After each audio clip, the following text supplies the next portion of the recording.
Wandering Winder back with the third and final day of previews for the second edition of Dominion Hinterlands. Let's get right into it. So replacing Noble Brigand, we have Berserker, a guy strangely wielding both a sword and an axe. I don't know. Leave a comment in the comments section if you think that actually happened. I I don't think dual wielding those would really make much sense. Anyway, whatever. Uh, it's a 5 cost action attack. It says gain a card costing less than this. Each other player discards down to 3 cards in hand. And then, when you gain this, if you have an action in play, play this. So, if you have an action in play, well, it stops you from opening this probably. There are cases you can turn one this and get the attack if you've got like shelters and cursed gold or something, or shelters. So you play the necropolis and you have like, I don't know, borrow or desperation, or there are a lot of ways you could get it on turn one with the necropolis in play. There's probably some ways you could do it without necropolis. Anyway, the point is you're not gonna make your opponent discard down to 3 and gain an extra thing on turn one very often. Turn two. And then also turn 3, 4, it's like you're not a shoe-in to have the action in play when you're hitting 5. So it's more likely to come up a little bit later in the game. Um, how good is the effect of the card? Discard to 3 is a pretty strong attack, although some of the developments of this set have weakened that a bit, maybe. Well, they haven't weakened it in general, but it's more likely that there will be some kind of counterplay against it, I guess, is the point. Um, and then gain a card costing less than this. That's like the Falconer ability. It's basically like a workshop, right? I think a big part of this is the on gain, which helps to mitigate a lot. The problem I typically have with workshops is that they're very slow. This, you get to gain the cheaper card right away, um, which means that, uh, well, you're not any slower than if you would have gained the cheaper card. Now it has to be cheaper, and I don't think this is going to be like the super premium 5 cost payload. It's not Mountebank. Of course, Mountebank's gone now, but you know what I mean. It's not, oh my gosh, this is the best fiver on every board. Maybe not on any board. Well, I shouldn't say maybe not on any board. Certainly on some boards, but maybe not on many boards, rather. Um, the attack also helps with the slowness because it's going to slow your opponent down most of the time still, significantly, and that's going to give you time to build up your workshopy stuff. So I think this card is pretty good overall. Um, what is this guy standing in front of? Just like some galactic backdrop, or is it just like he's gone in on picture day and it's got one of those generic, you know, those generic photography backgrounds you have for school pictures. Looks what it kind of looks like he's standing in front of. I'm gonna go with that rather than your, oh, it's a nebula or something. So yeah, this Berserker's come in on picture day, and he's wearing a WWE Championship belt or whatever wrestling, boxing, this oversized gold belt. And yeah, anyway, I think this card is good. It's not like, oh my gosh, this is incredibly insane, but it's good. It's going to be a workshop that's going to make me want to take a workshop in a lot of cases. It does have the classic militia issue of subsequent copies are less good because the discardy bit just doesn't stack. So yeah, I think you're gonna get like one of these in a pretty good percentage of your games, and it's going to incentivize you to build. Obviously, you're going to want to have cheaper targets for it. If there's like no 2 or 3 costs or 4 costs on the board, it gets worse. But yeah, good card. Let's move on. Ill-gotten gains going away, getting replaced by Cauldron. Cauldron, a 5-cost treasure attack. 2 money, gives 2 money, gives a buy, so 2 money and a buy. And the third time you gain an action this turn, each other player gains a curse. I believe the third time you gain an action this turn, if you've already gained 3 actions, this isn't going to trigger. I haven't actually checked that, but that's what I understand from this ruling. Kind of like Merchant is the first time you play a silver, and if you've already played a silver, too bad, you're out of luck. But I could be wrong. It could be that it's the third time after this. Regardless, it's not going to make a huge difference in a lot of cases, but with workshops and horse gainers, it could. And with a small number of those, that could make this easier to trigger. You play like one sleigh, and then you just need to buy an action to trigger this. On the other hand, you then couldn't do multiple sleighs, which is maybe worse than this, because how often do you want exactly one? A lot of the times you're going to just be buying the stuff. How often do you want to buy 3 actions? Well, how often do you want to and can buy 3 actions in a turn? The answer is it happens a decent amount, I think, but not like every turn or early. And this is a pretty slow way of giving out curses. And 2 money and a buy for a 5-cost treasure is fine, but really not amazing. It's just, it's a non-terminal woodcutter. You can't draw it dead.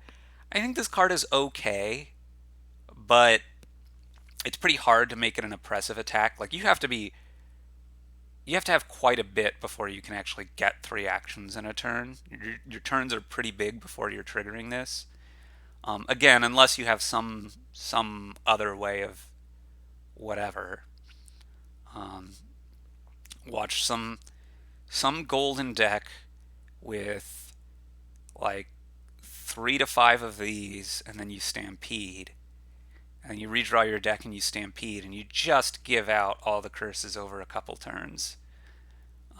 That seems kind of bad, but I guess it could come up. Experiment, I guess, works with this. Ports, those kinds of things are going to help this out. So there will be some cases where you can trigger it, but it's pretty slow to get going, I think, so it's not going to be so oppressive. Probably weaker than Ill-Gotten Gains, honestly, because Ill-Gotten Gains you could just hammer kind of early. I don't know, maybe not. There were cases where Ill-Gotten Gains didn't matter. Will this matter in those cases? Some of them, because it is plus buy. Yeah, this card's fine, but not overpowering and not oppressive, I think. Let's move on. Silk Road is leaving, and we're getting Trail. Now, Silk Road for a long time was my absolute favorite card. I don't know that it is still, but I really liked it, so yeah, not so pleased that it's going away. But I guess it is what it is. It's gone. Yeah. Yeah, we're getting Trail. Trail is a 4-cost action reaction, plus a card, plus an action, and that's it for the on-play effect. And the reaction is, when you gain trash or discard this other than in cleanup, you may play it. Now, I think I said in the first one of these 3 videos, and I mentioned in some of the earlier previews we've had this year, it felt like we've been getting a lot of cards which would trigger discard, well, basically trigger this kind of reaction, right? Would trigger Village Green, now they'll trigger this. Without the gain or trash, this looks like a worse Village Green, because it doesn't do anything for you if you don't, but it does have the gain and the trash. It still mostly looks like a worse Village Green to me. I think the discard benefit is the biggest one. The gain one, I guess, is mostly good for workshops. You can workshop one of these, and it's a cantrip. The trash one is going to make this handy with a lot of trash for benefit cards. Gives you an extra card and an action. So you butcher this, that's pretty nice. You butcher this into itself, so like remodels in particular, right? You remodel this into itself, you butcher it into itself, whatever, what have you. You're going to turn that butcher into lab plus 2 tokens. That's pretty nice. Um, so that's nice. But also just like if I salvage this, it's +4 money plus a buy, kind of plus a card and an action. I guess the lab thing is not really that accurate because you're taking this out of your hand and you could have drawn it anyway. So you're pretty much just turning them into a cantrip. And like if you salvage this, it's just that it kind of makes the salvager non-terminal. You end up with a smaller hand still, just not as much smaller than as you normally get with salvager. Um, I don't know if that makes sense. My point is, right, if I have a 5 card hand with salvager in this, I could play this and then salvage something, and I end up with a 3 card hand. Or I salvage this, and I end up with a 4 card hand, and I still have an action, right?